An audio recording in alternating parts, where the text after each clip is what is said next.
Hello, everyone. Rob Guest from football.london here, and welcome to the latest episode of Gold Guest Talk Tottenham, sponsored by NordVPN. Joining me as ever, it's Alasdair Gold. You well? I am. Are you okay, though? Yeah, I'm all right. Kind of expected the defeat on Saturday, maybe not 4-0, but that everyone knew it was coming. So many people after the game on social media asking if you were okay. It was actually quite sweet. People were genuinely concerned for your welfare after the game. Did you have to kind of go and hide away, or how did you deal with the? You know, I've had to deal with many such kind of issues after Spurs games and stuff. How did you cope? What was your coping mechanism? I had to carry on working. I had no other I knew that, option. but I wanted you to say But that. used to it anyway. At least it wasn't another 5-0 like a couple of years ago. But there you go. Yeah, I mean, you're probably best placed to kind of tell us what kind of Everton team were Spurs facing. I mean, how bad were the problems with the unavailability, injuries, things like that? Well, there's some key players out. We had 3 right backs missing. 2 of those are, getting on quite a bit now. One of them, Nathan Patterson's only a young lad. But I thought Roman Dixon, who came in at right back, I thought he did really well. And missing Jared Brandthwaite at centre back, who's a huge miss. Obviously, I mean, to put in Spurs terms, it's like if Van der Ven was out missing, and you saw how big he was last season when he was out of the team. James Garner usually starts in midfield when he's fit and available. So, yeah, there was certainly some injury issues right across the park for us. But I think a lot of fans will probably point to the fact that, the new signings aren't starting, except for Tim Irabunam in the middle of the park, who's a really good player. So, yeah, it was slightly depleted Everton side, and I think everyone, went into the game thinking we're going to get anything out of it. But, full credit to Spurs. They were, I thought very good on the day and deservedly got the 3 points. Yeah, no, they played well. They did. It was weird. I was like looking back at the stats from the Leicester game. Spurs actually had created more chances, had more shots at goal in the Leicester game. It's just funny the way it works. If it's no shock if you put the ball in the net, suddenly everything looks far better than it does. Yeah, I kind of from the outside of the Everton camp looking in, kind of thing. You could definitely see defensively they weren't as organised maybe and compact as they normally would be. I kind of felt with the right back. He had a tough day in that he was kind of up against that like trio almost of Odobert, Udogie, and Maddison, all constantly forming these little triangles, which worked really well on the day. So yeah, tough day for him. And I would say, I mean, it's probably fair to say though, in terms of attacking threat, it was probably the same Everton you would have faced normally anyway, wouldn't it? They weren't really missing any members of the attacking element.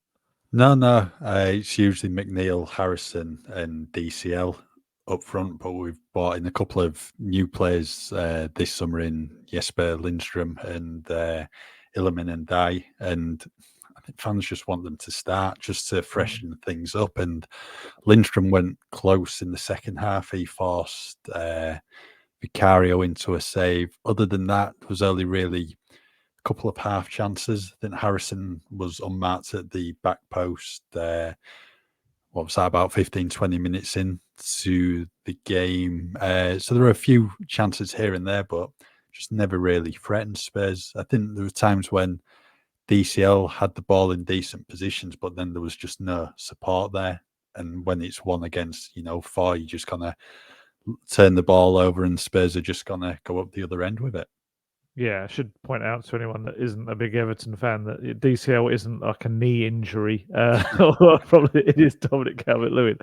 I think the reason I was kind of going towards the attack and asking whether everyone was there was the set pieces. That for me, I saw some people, funny enough, saying that they didn't think Spurs were that good. I actually thought Spurs defending set pieces was really good. I mean, if you go back to comparing Goodison, horrendous for Spurs. They were all over the place. They didn't know how to deal with what Everton were kind of putting into the box, and I felt that was always going to be probably the main avenue you were going to get something out of the game, Everton on Saturday. And I felt Spurs, they've got the new coaching staff, couple of coaches in Nick Montgomery and Sergio Raimondo have come in. They brought a lot of discipline, which they were kind of known for. They've both got military background. Sergio in terms of Raimondo in terms of actually serving, but also Nick Montgomery's family. I think maybe his dad, I think it was involved in the armed forces. And they've it's a bit of a stereotype, I guess, but they've brought that discipline, they've brought that kind of structured way of life into the Tottenham camp. Not that it wasn't entirely there before, but they've just brought extra. And I think Nick Montgomery has also taken a bigger role in. It's a collective thing. I think a lot of the training stuff, and especially set pieces as well. But from what I understand, Nick Montgomery's coming in and taking quite a big portion of set piece work, attacking and defending. And I don't think it's any surprise that I thought they looked quite good from set pieces, defending wise, against Leicester, and they've carried that into the Everton game. And lo and behold, they've scored their first attacking set piece goal as well, Romero heading in the second half. So did you feel that the defending from the set pieces was better against a Sean Dyche team, which obviously that's one of their big kind of threats? Yeah, I think you've got to go into a game knowing what to expect against Sean Dyche's teams, because they are really, really good on set pieces. That was evident at Goodison Park back in February. And, when, Everton might not be at the very best, have injuries, if they're getting corners and free kicks, it's still going to be a threat, and you've got to deal with those. And I mean, that was a massive problem for Spurs last season, and clubs were, targeting Spurs in the final few months of the season, especially Vicario. So that everyone will be pleased it's something they've been working on, because I mean, it was still evident in pre-season, especially the Bayern Munich home game. Yeah, they conceded a few from set pieces, and some of Spurs have had to remedy, and looks like they're taking the steps forward to doing that. Yeah, it's a slightly different system now. It seems like it's a zonal system, but with a couple of players handed man marking like tasks as well. So you're getting the best of both. Well, that's the idea. You're going to get the best of both worlds. I'm sure in some games we'll end up seeing the worst of both worlds, but the idea, I suppose, is that some of the more dominant threats that you'll face will be man marked, and everyone else is taking certain zones. But yeah, no, I thought that was a pleasing part. It's the first clean sheet of the season as well, and just the game itself there was so little kind of, other than the scare for Van der Ven, so little drama to it in terms of worries and fears. And as a journalist, it was beautiful. Just not obviously for yourself, but for myself, knowing what I was going to be writing about, I don't know, midway early in the second half. Whereas the amount of times you and I have been writing about games and had to rip up everything we've written because something has happened in the second half that has either blown the result or changed everything. And this was just a very comfortable, comprehensive 4-0 win. Lots of positives, lots of performances there we can talk about. A debut that was a bright one as well. Loads that we can really kind of dive into beyond the set pieces. Yeah, so Ange made 3 changes to the team without Rodrigo Bentancur, obviously because of the concussion protocol after that knock in the closing minutes of the 1-1 draw against Leicester. Pat Matasar dropped to the bench, and there was no Dominic Solanke through injury. Typical Spurs, really. Played every game for Bournemouth last season, and then after one game, it's on the sidelines for Spurs. But in came Dejan Kulusevski, make that clear. Wilson Odobert came in, and then Yves Bissouma as well on his return to the team. And those coming in had a big impact, most notably Yves Bissouma, who scored the first goal of the game. Yeah, that was a big call. That was a big call to bring him in. We obviously spoke at length over the previous 2 podcasts, I think, about Bissouma and what to do.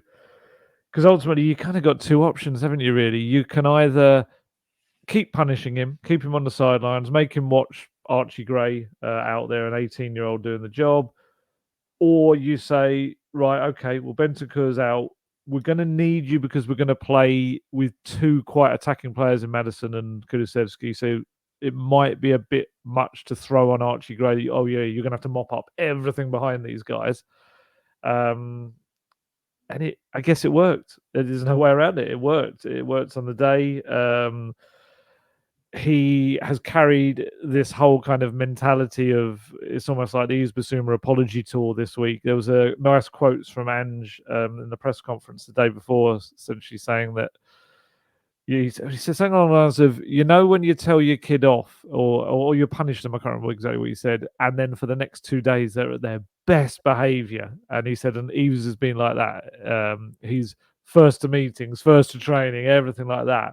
And obviously you don't judge him on that. You'll judge him on how he goes when everything kind of goes back to normal.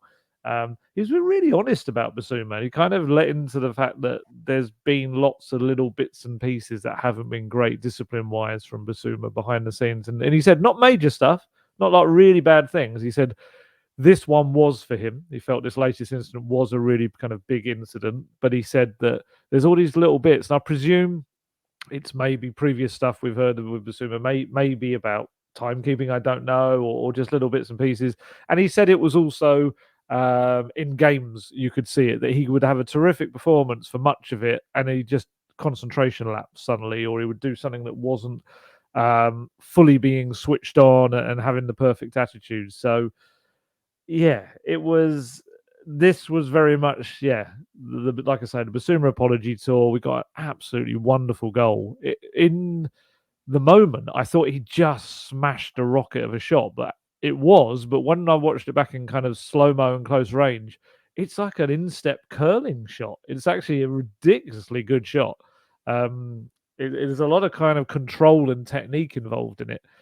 And that was, beautiful. And then his celebration involved kind of bowing and apologizing to the fans, lots of grabbing of the club badge on his shirt.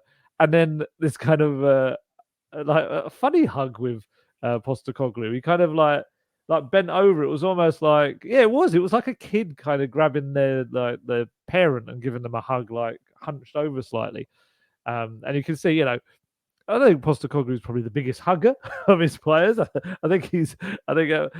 But there's something about that dynamic, isn't there, between Bissouma and Postecoglou, that Bissouma sees him as like a real kind of a football father figure type. I think he's also called him his uncle at one point. But that probably only makes it even more disappointing when he does stuff like he's done and kind of goes in the bad books. But yeah, I thought he was excellent, actually. There's probably maybe one, at the most two misplaced passes, but on the whole, I thought he was very, very disciplined. Like I say, he had to be because of the two midfielders he had alongside him. Here's a question for you. Is he the best at the club in taking the ball off the defence, twisting and turning and putting it out to the sides? That beating the press kind of move that the midfielder has to do? Or is that Bentancur? Tough one. Yeah, I think you probably need to see a bit more of Bentancur in that role for Spurs, because we've mainly seen him as a number 8 in Ange's team. But Bissouma, when he's on top of his game, he can be a big, big asset in the middle of the park, which he was against Everton on Saturday. So it's actually going to be interesting if he keeps his place in the team at Newcastle now. So if you imagine, if we're thinking Bentancur is going to be back for it after like almost a 2-week break, really, from the Leicester game, you would imagine he does keep his place in there. Difficult. It is a difficult one. Well, I mean, this is the selection dilemma Ange wants, and you've got Kulusevski coming into the team and making a big impact as well, and then your subs coming on and doing well. I mean, we saw last season when Yves Bissouma was starting in that number 6 position. The first couple of months of the season, he was fantastic. Before then, he got about 3 separate suspensions, and then he was away for AFCON, and he just wasn't the same player after. But yeah, I was surprised he started. Just going on what Ange was saying in his press conference, because it was like strong, wasn't he? It was like Bissouma's back, but we've got other options. And to me, that sounded like, Bissouma's back, but the other options might be starting ahead of him. But I mean, that's all he can do for Bissouma once he's on the pitch. Just let his football do the talking, and that's exactly what he did on Saturday. Yeah, this was only the start. This is his first step kind of thing, and yeah, Postecoglou was very clear on that after the game. It's like I think he even joked to the BBC, didn't he, that well, it clearly worked. Maybe I need to ban him again, and he can kind of come back in a week's time and be really good. Yeah, I this is it with Bissouma, and he's not 18, he's not 21, he's not even 25. He's going to be 28 on Friday. This is an experienced player. This shouldn't be someone that discipline is an issue for. It really shouldn't. So I think this is going to be it's going to go one of two ways now. It's either going to be the kind of the ignition, like the spark that he needs to kind of a bit of a public thing about his career that has been examined, and maybe he moves on from that and he's better, or it's just like a part of a pattern and then it just continues down the same road. But he can't allow that to happen for two reasons. First off, because, as we said, Bentancur's looked very good in the role, and I think he can do that excellently. And I think Archie Gray is going to be a superstar. So Archie Gray is going to end up, I think, potentially being Spurs' number 6 for the long term. And Postecoglou was very clear that there's only so much thread you can kind of give him if he's just going to not accept what he's got, because he's got an incredibly talented player. When he is performing, Spurs are performing. They are absolutely brilliant with him at his best. But ultimately, there's a point where you become more of a liability than a plus to a team. And if he keeps going down this inconsistent road where he can't really be trusted, and that's in games and out of games, then I think Postecoglou is the type that this is why he doesn't get too attached to players, because if he has to make decisions like this and chop them, essentially, he will. But this was a positive first step, but he's got a lot more steps to take. One player who was influential in the first goal was Kulusevski, back in the team, starting centrally. I mean, it was kind of a hint from Postecoglou now that he views Decky as a midfielder rather than on the wing, because I think we both said he should be coming back in on the right instead of Brennan Johnson, and instead he was in centrally instead of Pat Matassar, and linked well with Brennan Johnson for the goal. I think that's what Spurs were missing at Leicester, someone who can just produce those, flicks and tricks in the final third, just, create something when you need it most, and then, put it on the plate for Bissouma. And I mean, again, he's really made a case for a starting spot against Newcastle. Kulusevski, whether or not he remains in there, we'll have to wait and see with the game at St James's Park on Sunday. But I mean, that's exactly what you want to see from him on a weekly basis. I really like Kulusevski. I think sometimes he gets scapegoated a little bit, and people don't look at the amount of chances he creates. He just on Saturday alone, he played more key passes than anyone else on the pitch. He had 4 key passes. The feet he showed for that first goal, the Everton defenders got nowhere near him. They were just kind of watching him, just absolutely bewitched by what he was doing.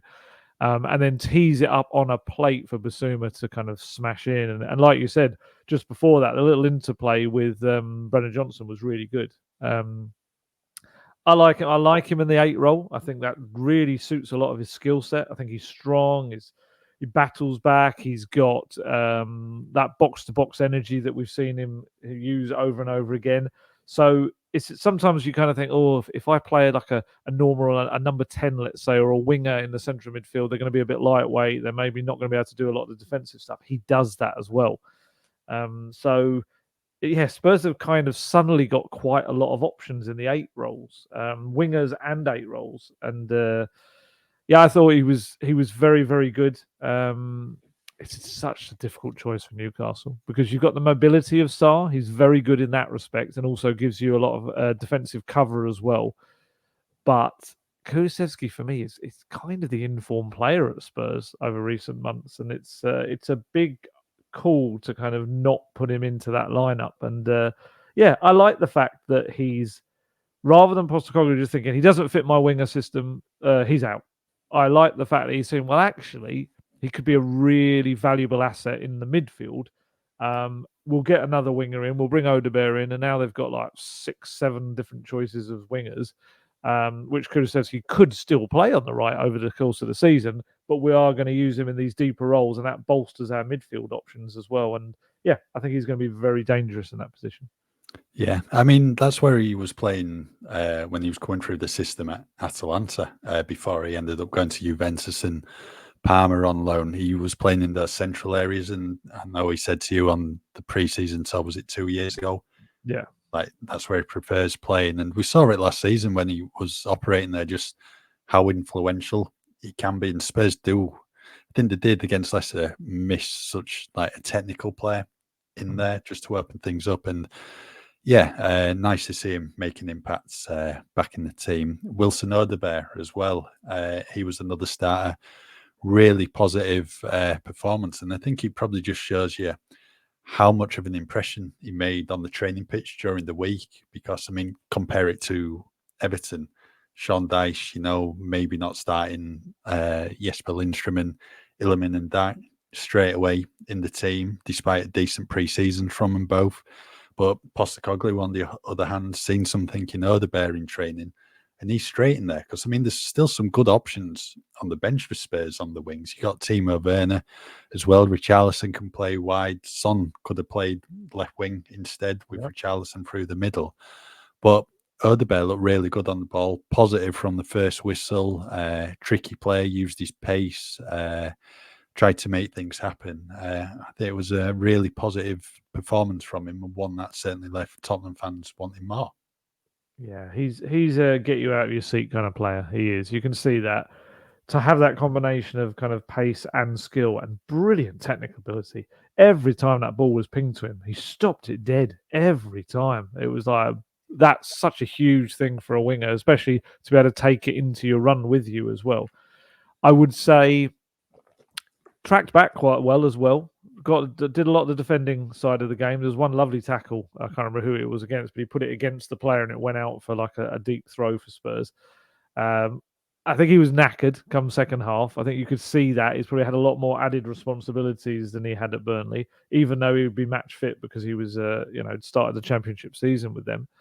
I would say the only showings of his youth were maybe the final ball. I don't think it's one of those where you analyse performance. It was very exciting. It created space for others, took people on, which is brilliant.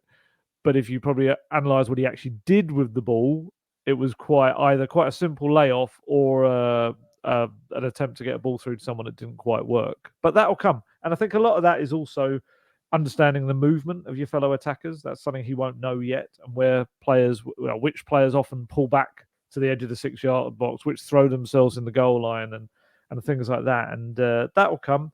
But it was, it was, as well, the word Postecoglou used when I asked him about it afterwards, exciting. And he said he loves the fact that even if he hasn't beaten his man on one occasion and it hasn't worked at all, or he's lost the ball, he goes back and does it 10 seconds later or a minute later or whatever. He'll keep going at it. And yeah, from what I understand, they've been really impressed with him in training as well. He's really caught the eye. And the fact that he can play left or right, or he can play as a number 8 or a 10 as well, it's a very versatile, talented young player. I think Burnley really were trying to keep holding him this summer. That was their kind of aim. They weren't really looking to let him move on this summer. And I think there was a fair bit of interest. I think Spurs were probably fortunate that Vincent Kompany and Bayern had already got Elise and have got quite a few wingers, because I do wonder whether they would have gone in for him, because Kompany loved him. He thinks he's going to be like one of the best. But yeah, eventually Spurs wore them down with a bid that an offer they couldn't refuse in a way. And he's a Spurs player, and it was a good start, very promising start. I think it puts a lot of pressure on the likes of Brendan Johnson, who was disappointing again overall, because ultimately, if he doesn't perform, there's so many players that can come into these roles now. But that's what it's all about. It's about raising the quality of the group and through competition. And it's. I thought he was good. That was what I mean about your young right back, whose name's gone completely out of my head, even though I wrote about him earlier. Roman Dixon. Roman Dixon, that was it. The bit I most felt sorry for Roman Dixon was when he bounced off Van de Ven for the run at the end. He tried to stop him, and it's just like, Van de Ven, his size flying through the center of the pitch. You essentially it's like trying to grab onto like a Japanese bullet train or something. It's just not going to happen, kind of thing. But yeah, I think Odobert gave him some real kind of troubles over the course of the game. He had to be really switched on as a 19-year-old. Actually, two 19-year-olds. They're up against each other, weren't they? Both 19. But yeah, very promising start. Not bad at all for a player who, some fans may have questioned the transfer when it was announced on that Friday, especially when there was links with Pedro Neto from Wolves, who was now at Chelsea earlier in the summer. But I think it probably just highlights there's some excellent players in the Championship. We've seen Elise and Eze step up at Crystal Palace, young Adam Wharton as well. There's some gems there. And as you were saying, Vincent Kompany, really, really liked Odobert at Burnley. Didn't want to, maybe wax lyrical about him too much. Wanted to play it down. You just didn't want to have these really sky high expectations. But you can see what Ange has done with a number of the Tottenham players, and when he was at Celtic, just extracting the very best out of them. And he can do the same with Odobert over this season and beyond. Before we speak a bit more of what happened in Tottenham's win over Everton, we'll discuss now, Ali, the benefits of using NordVPN. Yeah, no, you were going there. You kind of looked like you were taking me there, and then I thought we were going to start talking about something else Tottenham related. I mean, it is Tottenham related in a way because I've used it so many times for various Spurs adventures across the world. But yes, of course, NordVPN is the fastest VPN in the world. I've said it before, it means no buffering, no lagging, and you can stream your favorite shows from anywhere in the world without your bandwidth throttling. It is a service that is just so helpful if you're heading off to another country and you want to switch your device, phone, tablet, whatever it may be, computer, to thinking it's in a completely different country. It can be back home. You can be over there and make it think it's back in the UK, so you can watch your shows and things that you want to watch. Or you could be in the UK and switch your device to thinking it's in a foreign country in case you wanted to book, I don't know, flights or something for a holiday, and you're booking it as if you're in that country. Sometimes you can get better prices if you're doing it from the place it originates. And security-wise, very helpful if you're using public Wi-Fi, which can be very dodgy at times. And this certainly goes some way to stopping people coming on and taking loads of stuff off of your devices. It's, I've said this enough times, and any new listeners that haven't heard it before, it's something I've used so many times, both for work and recreation. A massively helpful service. And yeah, if you're heading abroad and you're thinking that you might want to be able to still watch something that you watch back home, NordVPN is a great way of being able to do that. And not only that, but because of their partnership with the Golden Guest Talk Tottenham podcast, you can get the best discount off your NordVPN plan by going to nordvpn.com/goldguest. And our exclusive link will give you 4 extra months on the 2-year plan. And there's no risk with Nord's 30-day money-back guarantee. And the link, in case you missed it, is in the episode description box. Yep, we'll discuss Son Heung-min now. Decent game for him at the double. First goal, rather fortuitous, we'll say. I mean, good play. He made it. I mean, fortuitous in really bad touch from Jordan Pickford, which opened up, a bit of space for Son. But I mean, that's all he can do in that situation. Just go full pelt at Pickford, try and, unsteady him, and terrible touch, 4 or 5 yards away from him. And that's the last thing you want to do when you've got a player of Son's quality and pace coming at you. And, got that vital touch on it and finished it well. Second goal, another good finish. But I mean, that second goal was just all about Mickey van der Ven and that incredible run from the edge of his own area to the edge of Everton's box, and then just put the ball on the plate for Son to finish it. Yeah, I'm going to push back a bit on the first goal. I don't think it was as fortuitous as you say it was. I think that's the point of pressing. The pressing forces mistakes like that. So I kind of feel like it was a deliberate result of what he did, because he was down the left flank. He was pressing the right back, and then the ball gets played across to Pickford, and then it just does this insane sprint. It's incredible across. And yeah, like you say, Pickford panics because of the press. dreadful touch, turns his back to one of the fastest players on the pitch, and kind of then gives like Sonny a whack as he's trying to get it. So I thought Sonny would go, and that was actually something we were discussing in the press box. Sonny goes down, Pickford's off. It's a penalty and he's off, I think. So it actually, I say it could have been worse. You end up losing 4-0. It doesn't really, in the grand scheme of things, it doesn't particularly matter in that aspect. But yeah, I suppose you would have lost him for the next game as well. But yeah, it was Sonny. I thought was brilliant. There's this kind of strange belief that he's like. Some people will come out with saying like he's on the slide, he's on the decline. It's like, wow, if I could decline like Sonny, that'd be amazing. I would love that. I think most players in the world would take that kind of decline. That's 2 goals now in the first 2 games. I know they both came in the same game, but the ability to have the pace and energy to press like he does, and the pace at 32 years old is not slowing. He kept up with Van der Ven. Van der Ven is clocked as one of the fastest Premier League player, and Sonny kept up with him on that run. I thought he was excellent. And I love the fact that he kind of wants to be a legend at the club, and I think he's pretty much almost there. I mean, I was looking at his goal. He's got 248 goal involvements in 410 games. It's a huge amount that he's done. That's 164 goals, 84 assists. And even the finish for the second one. Have you seen that footage of him being interviewed by Spurs after the game? No, I've not seen that.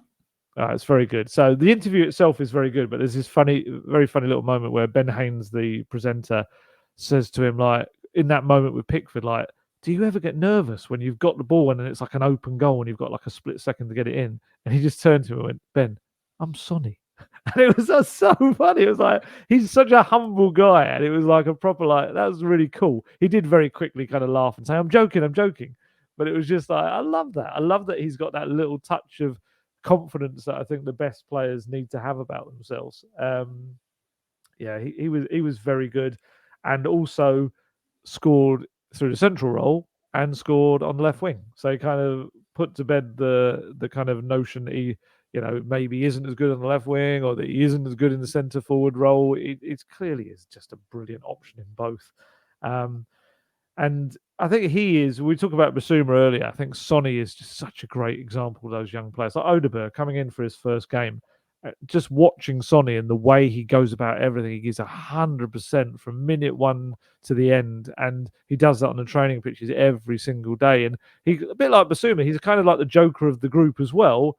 But it doesn't mean that you can't still be the most disciplined, hardworking person. It's not mutually exclusive. So, yeah, I thought Sonny was superb, and he, with Kulusevski, they probably were the 2 sharpest players. Maybe with Porro as well during the summer, and hopefully that's going to lead into a really big season. And like I said, he's not immune from the competition either. There's a lot of players looking for places, and I think that's going to keep pushing him to higher standards.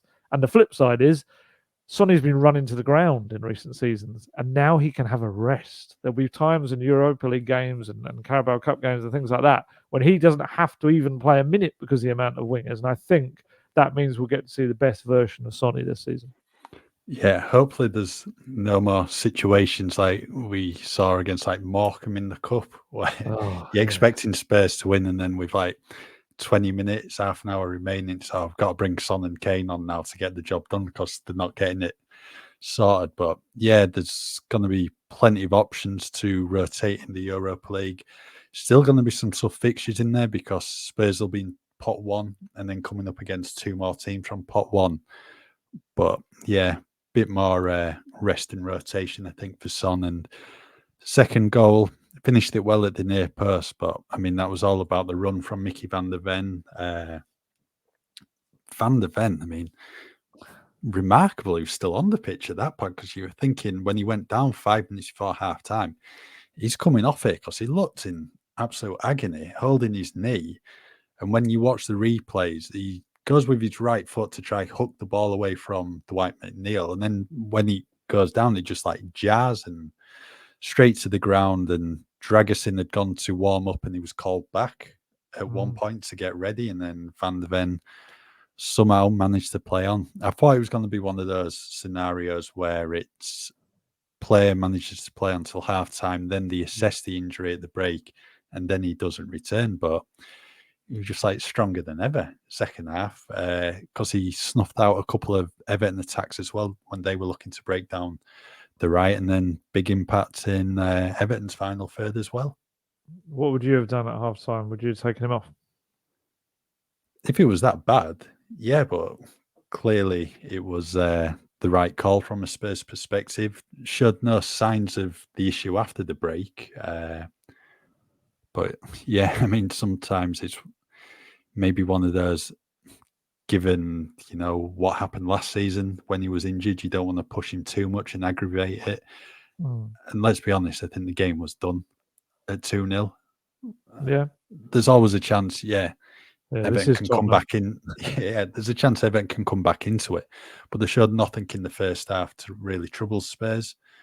But I think it's just good from a Spurs perspective now that you've got someone like Radu Dragusin who can come on if required. Yeah, well, that's why I was surprised he didn't come off at the break anyway, just as a precaution. And you've got Radu Dragusin, who, especially with Everton's set piece threat, he's a great kind of player in the air. But yeah, of course, as long as it's led to no further issues or later issues in the days after, it seemed like the right choice because he was magnificent second half, Van der Ven. He made a couple of terrific interceptions. And yeah, the moment it actually happened, the injury was horrible. It was like, I saw him down on the pitch, so in a lot of pain. I was having to kind of do the live updates about it. And he's not someone to go down easily. He's quite a tough character. So to see him going down, and he was like, it was one of those where you kind of think, oh my goodness, it looked similar-ish, not quite to the how loud we could hear him kind of after the injury against Chelsea last year, but it looked like it could be a serious one. And watching the footage then back, it hyperextended. His knee properly went the wrong direction, like back towards him. But yeah, I think he just got it moving again, and it just seemed to free up. And obviously, the worry with these kind of things is in the days after whether the knee then kind of balloons or does anything else, and we'll see. Hopefully, that's not the case. He spoke after the game. He said it feels absolutely fine now, but we'll see, obviously.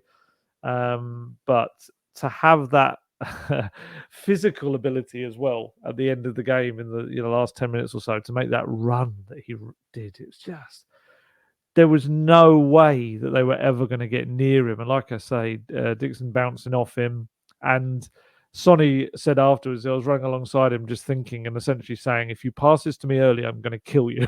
This has to be the right time.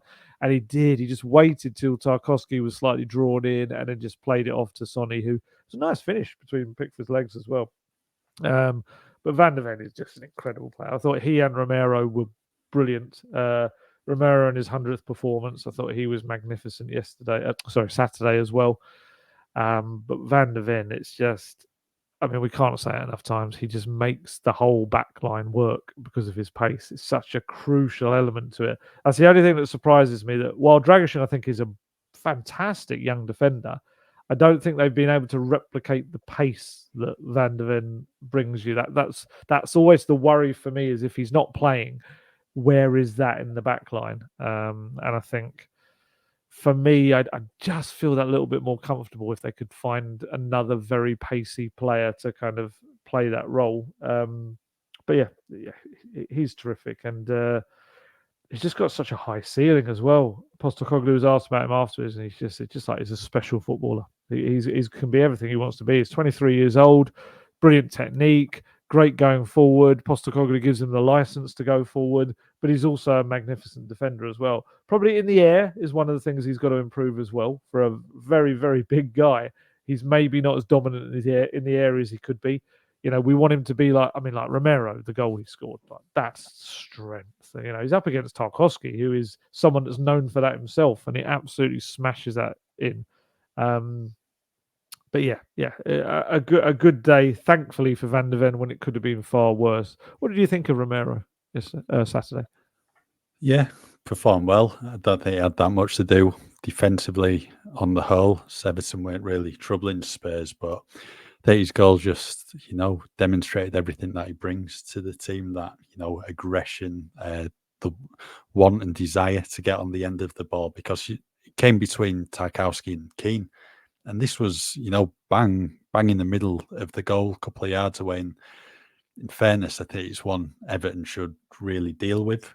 You would expect the Sean Dyche side to, completely deal with that ball, but I think Romero just wanted it, and he was, intent on meeting the ball, and really good header. And he's proved to be quite a handy player in the opposition box in, over the past 12 months. He's scored quite a few headers now. One at Brentford opening day, West Ham at home in December when they lost, edge of the box against Burnley, probably 12 months ago now. So he does top scoring Premier League defender, wasn't he? Oh, was it? Yeah, Right. I think so. Yeah. Yeah. Did he get what? About 4, 5. maybe? I think it was 4 or 5. 5 I think it was in the 5 end. in the end. Yeah. Yeah. No, he's just a big player for Spurs. Maybe don't get the credit he deserves from, other Premier League fans. I think the view on him is rash and careless at times. And some will say that after seeing, the Chelsea sending off last November where he kicked through and caught Enzo Fernandez. But even before that and after that, it was really good defensively. Wasn't picking up as many yellow cards as, his first couple of seasons at the club. World Cup winner, won the Copa America twice. Spurs have a really good player on the hands. Yeah, Postecoglou loves him. He keeps saying, if he could transfer a lot of what Romero's got into the others, he would have like just a winning team. And he's a great example. Again, we talk about examples and stuff, and I think he is becoming a great example. I think the disciplinary stuff on the pitch is kind of, I'm sure he'll have the odd game when these things will happen, but on the whole, he's definitely far more measured in what he does, while not taking that aggression out of it. He's also a playmaker. Played a couple of balls over to Maddison, which were brilliant. Maddison probably could have got a couple of goals out of them. I just think Romero's top class. I think he is. I think, again, I like the fact that other people kind of underrate him. I think his partnership with Van der Ven is just a perfect balance, a real yin and yang thing of kind of their different skill sets. And I think, he's the kind of really becoming one of the leaders of the group. I know he's the vice captain already, but I think he's taken that on board, and he's still only 26. It's nowhere near his prime yet as a centre back. But I think he's. I hope Spurs can keep him around for the long term, because I think they're going to have a bit of a fight next summer. But let's see what he does this summer. This season, because he could be a huge part of what Postecoglou wants to do. Yeah, I think clubs are going to come in for him next summer, and I think key to keeping him at the club is going to be competing towards the top and winning silverware. Absolutely, because he's been linked with Real Madrid already, and I think he's destined for the top. You just want him to stick about in the Spurs shirt. Right, someone else who was in the headlines on Saturday, Dominic Solanke. Of course, he was watching on from one of the executive boxes at Tottenham Hotspur Stadium. Ange spoke about him on Friday in his pre-match press conference. So is he going to be available for this weekend's game to Newcastle, or is it a case of it'll be the North London derby when he's potentially back? I think it's just going to be a case of see how this week plays out. He didn't rule him out of the Newcastle game. He said, he's in contention for that, and it doesn't seem to have, or it hadn't changed by the time the game came around on Saturday. Like you said, it's just ridiculous. It's Spurs' way, isn't it? It's just like not a single injury. Didn't miss a single game last season, and in his first game, he ends up picking up. It's an unfortunate one. I think a defender kind of fell on his ankle, and I think it was maybe quite early on in the game as well, and he played on. And from what I understand, I think it was fine. And then I think they had a couple of days off, and he came back. It just didn't feel quite right, so they've obviously had to take precautionary measures with him. Postecoglou was very clear to say it's not a serious thing. He's not going to be out for ages. He expects him to be back for the North London derby at the least. It would be lovely if he could be involved against Newcastle, because I think he is such a good fit for this system. I think the concern that he might not be is why we didn't see Richarlison start on Saturday. I think having only played a few minutes, I think the idea more is let's play it careful with Richarlison, give him 20, 25 minutes or so, start building up that fitness, and then he'll be at the stage if we need him to start against Newcastle, then maybe he can. Because, he's... it's just the worry, isn't it, around Richarlison of kind of him breaking down or having any issues at all with previous injuries. It's the calf one that's been the main one recently. I mean, I'm sure we'll probably do another pod before it, but would you start Richarlison against Newcastle if Solanke's not available to start? I think he'll probably go with the same team. I'd imagine the same attacking trio, unless you take Johnson out, put Richie in, Son That's to the what I'm left, thinking. Odobert to the right. I thought Richie might have started on Saturday, but I think it probably makes sense for a player who's not had the pre-season. I know Ange had said that he wasn't really showing no signs at all of the injury when he's been training, but you just don't want to push him too much too soon. And I think getting another 20, 25 minutes under his belt is only going to help him. So I don't know. It's a tough one, really, whether you bring him in or not. I think he'll play a part, whether it's from the beginning, not sure. I would personally. I think, like you say, I think he would be way behind the others in terms of fitness because, people forget maybe he's been out since April and he's only just returned to training a couple of weeks ago.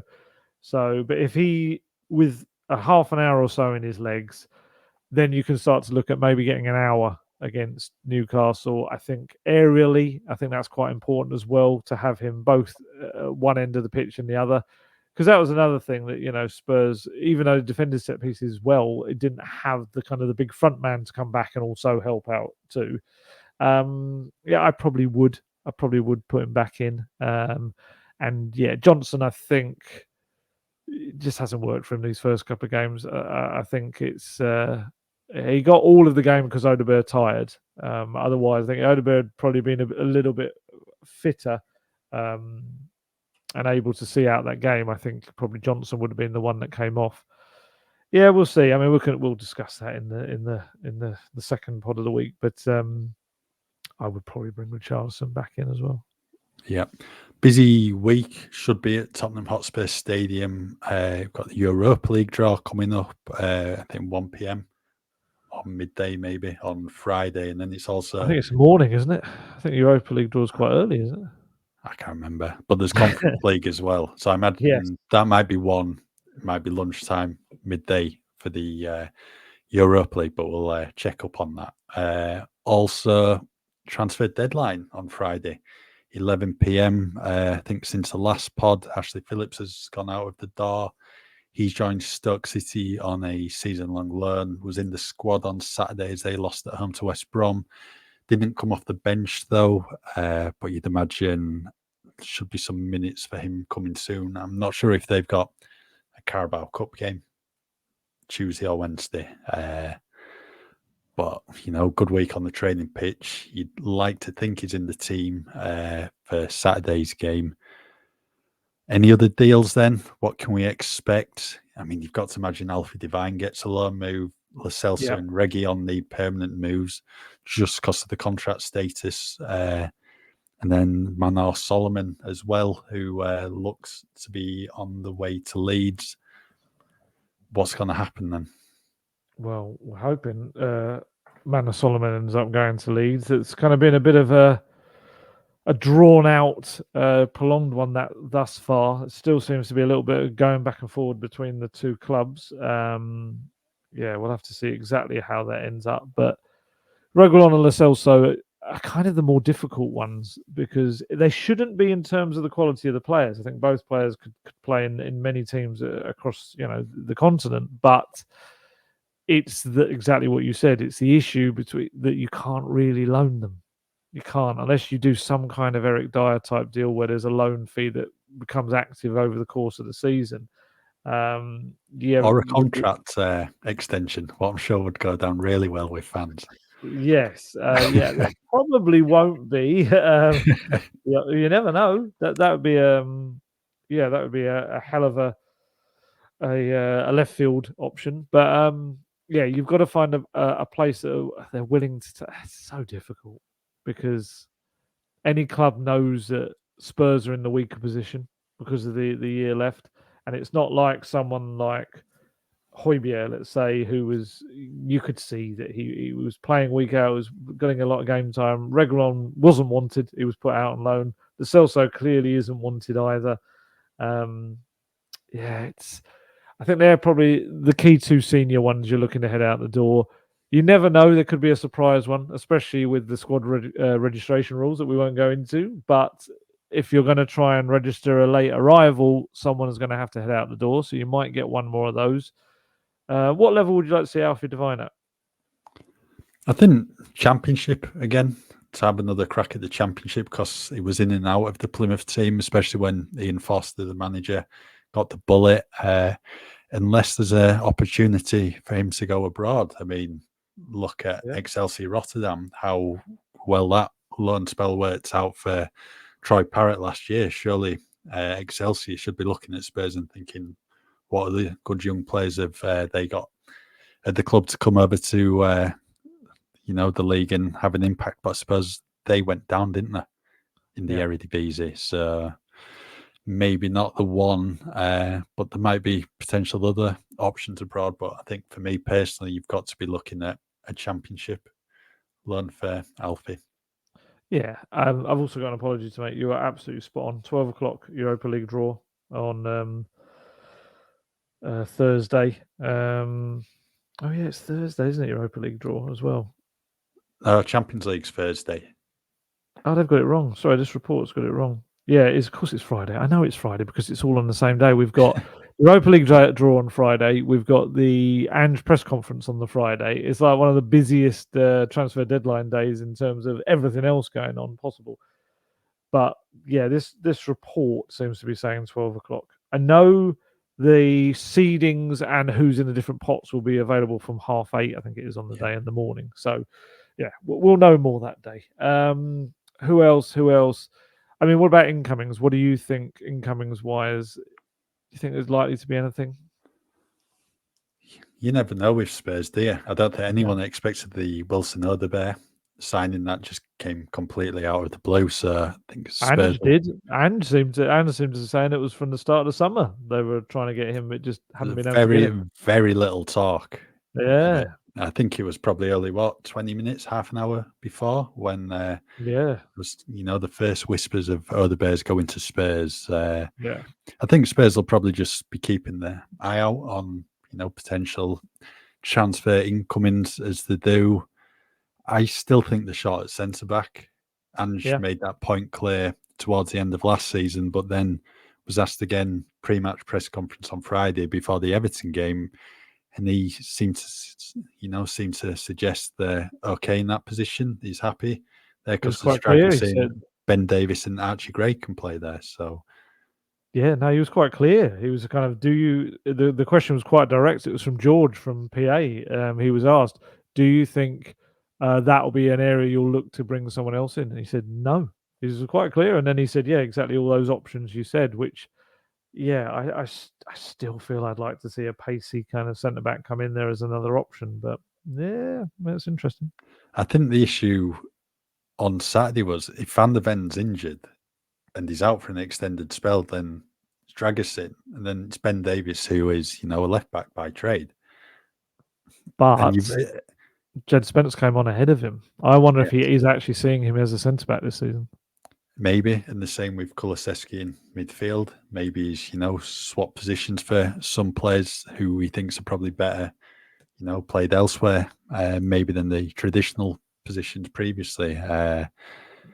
We'll have to wait and see. I think the goalkeeper's been possibly mentioned. I understand that. I understand that one because I'll ask you this question. I asked a couple of people on Saturday at the game.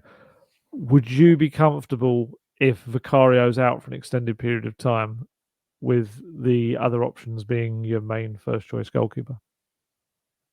I wouldn't have concerns about Fraser Forster being in net. In the style of play, in the system?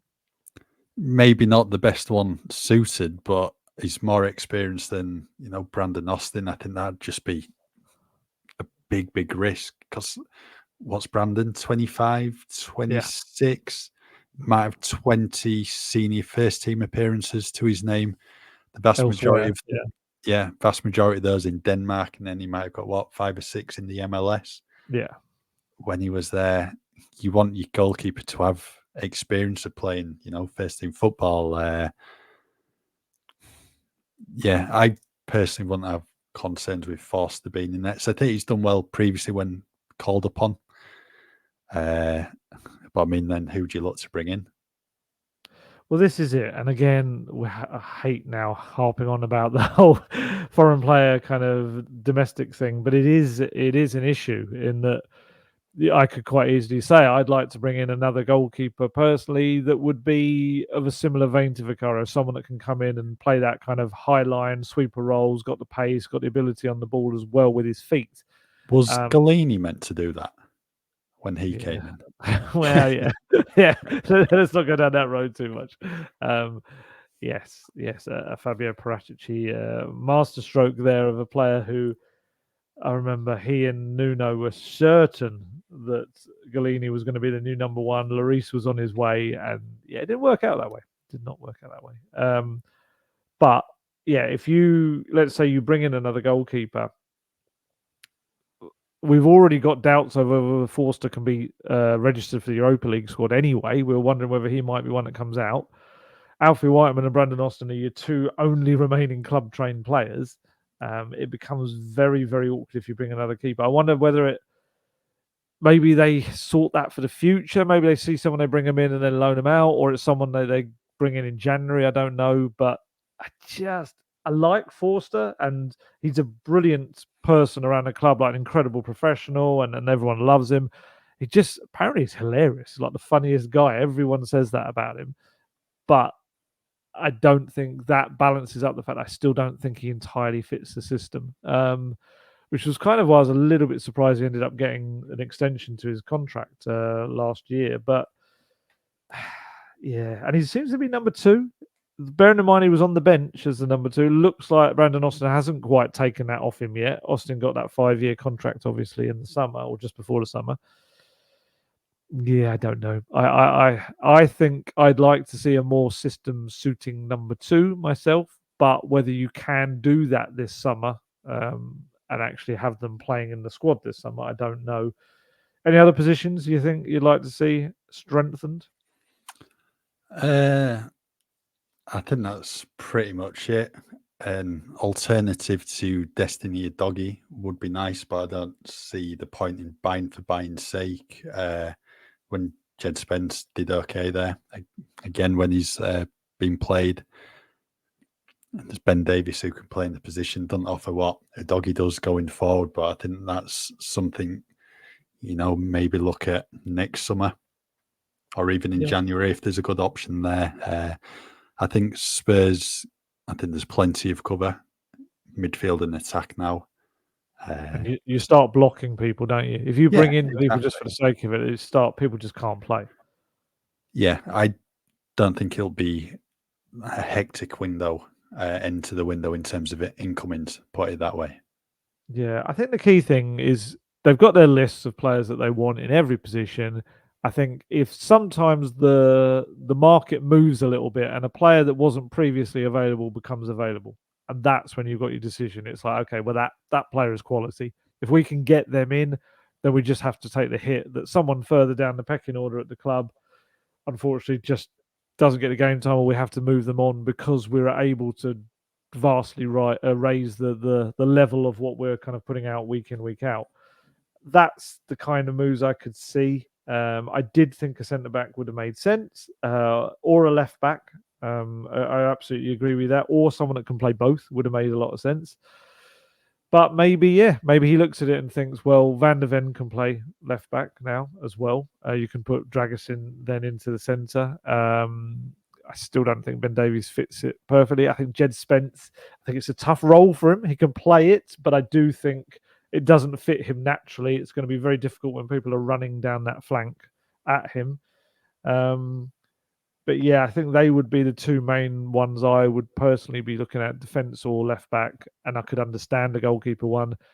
Further up the pitch, it would have to be a player that vastly improves your quality. Otherwise, if you're bringing in someone that is just maybe they're a name, but they're actually, let's say, we'll talk about a number 8, let's say, would I bring in someone that is reasonably decent quality now to push someone like Archie Gray, or I'm going to say this right now, Lucius Berival, as he pronounced it in his thing.